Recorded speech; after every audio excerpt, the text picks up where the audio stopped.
안녕하세요. 알쓸피식 이하은입니다. 요즘 날씨가 너무 덥죠. 정말 자외선도 점점 더 세지는 것 같고, 이런 여름철에 자외선에 노출이 되면 없던 기미도 올라오고 있던 기미는 더 진해지기 마련입니다. 저도 기미 보유자로서 정말 이런 여름철에는 기미 악화되는 것을 막기 위해서 평상시보다 더 꼼꼼하게 신경을 쓰려고 노력을 많이 하는데요. 그래서 오늘 여러분들께 기미 악화되는 거를 좀 막고 좀 피부를 환하게 만들 수 있는 방법 5가지를 알려드리고자 합니다. 아무리 좋은 레이저를 하더라도 생활 속 습관이 개선되지 않으면 기미는 좋아질 수 없습니다. 오늘 이 영상 보시고 맑은 피부 얻어가시기를 바랄게요.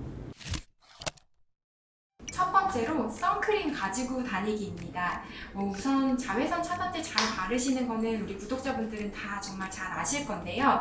처음에 아침에 손가락 한 마디 정도 충분량을 얼굴에 발라주시는 것이 굉장히 중요하고요. 이렇게 한 번에 얼굴 전체에 바르면 이제 피부가 둥둥 뜨기 때문에 얇게 여러 겹 그렇게 동량을 바르면 충분한 자외선 차단 효과가 있기 때문에 그렇게 얇게 여러 겹 나눠서 발라주시고, 이제 중요한 점은 이제 처음 바른다고 이게 하루 종일 그 자외선 차단 효과가 유지되는 것이 아니기 때문에 꼭 선크림을 가지고 다니면서 위에 덧발라주는 것이 중요합니다.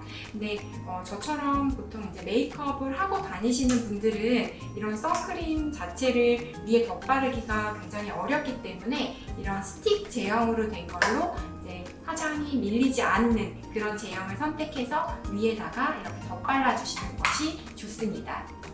두 번째로 땀을 많이 흘리는 야외 활동 시에는 물리적으로 자외선을 차단해 주어야 합니다.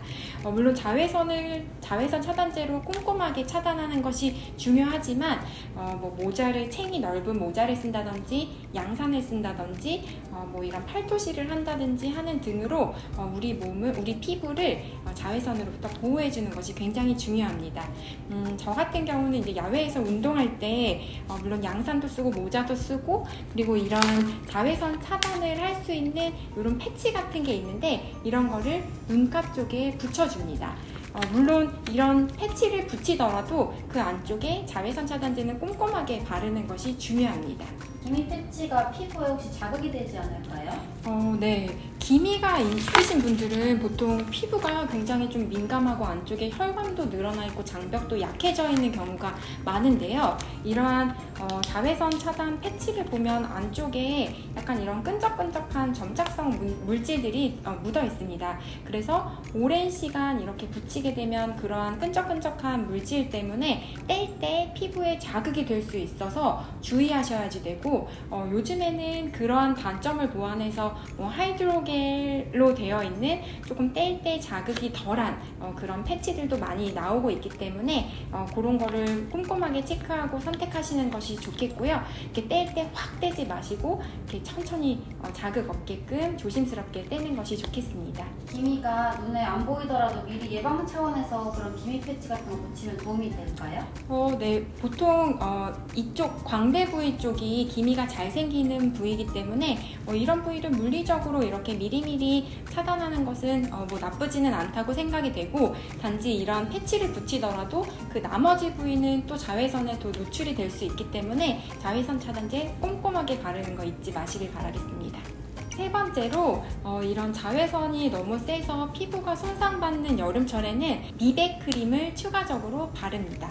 저는 피부가 워낙 민감하고 이런 기미 있는 부위에도 자극이 되면 안 되기 때문에 막 그런 고기능성 제품은 사용하지 않는데, 너무 이제 자외선에 의해서 그런 산화 반응이 심하게 일어나는 날에는 비타민 C와 E와 그리고 나이아시나마이드 성분이 들어있는 미백 크림을 이쪽 부위에다가 발라주고 있습니다. 비타민 C는 가장 잘 아시는 것과 같이 이러한 항산화 작용으로 미백 효과를 보이고, 멜라닌 색소를 합성하는 그런 효소를 직접적으로 억제시켜서 미백 효과를 보이는데, 여기에 나이아시나마이드란 성분 자체도 피부에 자극 없이 피부 장벽을 좀 탄탄하게 해주고 항염 항산화 작용도 있고, 그리고 이러한 형성된 멜라닌 색소가 우리 각질세포로 전달되는 것을 차단해 주기 때문에 자극 없이 미백 효과를 볼 수 있습니다. 네 번째로 자외선을 많이 쪼인 날에는 집에서 녹차팩을 해줍니다.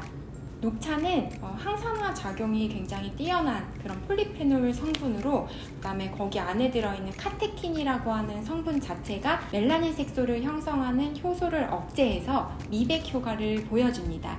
그래서 굉장히 이렇게 예민해지고 이제 자극이 된 피부를 좀 진정시켜주는 효과도 있고 미백 효과도 보일 수 있어서 이렇게 집에서 녹차팩을 해주고 있습니다. 녹차팩 해주는 방법은 굉장히 간단한데요. 우리 녹차 티백을 우린 물에 화장솜을 이제 듬뿍 적셔서 피부에 올려놓고 한 5분 정도 있다가 떼어내면 피부가 좀 차분해지는 효과가 있고, 뭐 집에 녹차 가루가 있다고 하시면 그 물에다가 녹차 가루를 풀어서 그것도 화장솜에 적셔서 이렇게 좀 자극받은 피부에 얹어주시면 진정되는 효과를 볼 수 있습니다. 다섯 번째로 자외선에 너무 노출됐을 때는 기미 활성화되는 것을 억제하기 위해서 트라넥삼산이라고 하는 약물을 섭취합니다. 이 트라넥삼산은 자외선을 많이 받았을 때 우리 피부 안쪽에 염증 작용에 의해서 기미가 악화되는 것을 막아주는 효과가 있고, 우리 피부 안쪽 진피 쪽에 혈관을 좀 줄여주는 효과로 기미 완화에 도움이 되는 약물입니다. 그래서 자외선과 같은 외부 자극에 의해서 기미 악화되는 것을 효과적으로 줄여줄 수 있는데요. 트라넥삼산은 비타민 같은 건가요? 오랫동안 먹어도 괜찮나요? 네, 비타민 같은 약물은 아닙니다. 이거는 내과나 산부인과에서는 지혈제로 사용되는 약물인데 피부과에서 그 용량을 낮춰서 이제 기미의 보조적인 치료제로 사용하고 있는 겁니다. 그래서 피부과에서 처방할 때도 정말 심한 기미나 레이저에 반응하지 않는 경우 이렇게 의사의 판단하에 처방을 하게 되는데 이거는 남용을 하면 절대 안 되고, 또 예를 들면 주근깨나 다른 색소에는 전혀 반응을 하지 않을 수 있기 때문에 꼭 의사의 진단 하에 이제 정확한 용량과 용법을 숙지하시고 그렇게 복용을 하는 것이 좋겠습니다. 요즘 정말 우리나라도 동남아 날씨처럼 자외선이 점점 세지고 있기 때문에 평소 이러한 기미 악화를 막기 위한 습관 꼼꼼하게 체크하시고, 기미는 평생 관리해야지 되는 그런 질환이기 때문에 잘 관리하시기를 바라겠습니다. 다음 시간에 뵐게요. 감사합니다.